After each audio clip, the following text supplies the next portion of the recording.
De quoi avons-nous besoin pour fabriquer soi-même son lombricompost?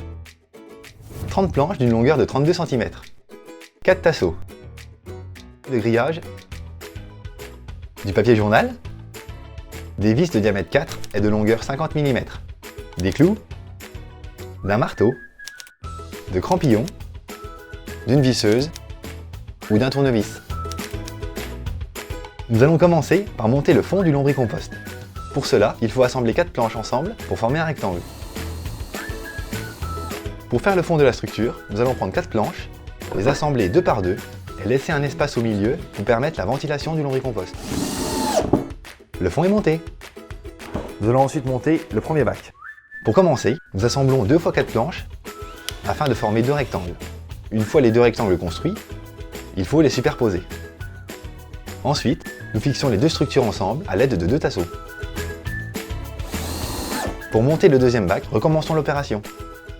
Dans chaque bac, fixez un carré de grillage afin de favoriser la libre circulation des verres.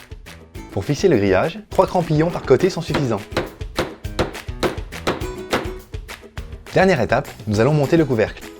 Pour ce faire, nous assemblons 6 planches comme ceci à l'aide de clous et d'un marteau. Le couvercle est monté. Avant de mettre les verres, il faut rajouter du papier journal au fond de chaque bac. Afin de maintenir les bacs entre eux, vous pouvez rajouter des poignées pivotantes à l'aide d'une vis et d'un tasseau. Et pour faciliter la manipulation de votre lombricompost, vous pouvez aussi rajouter des poignées fixes. Votre lombricompost est fini.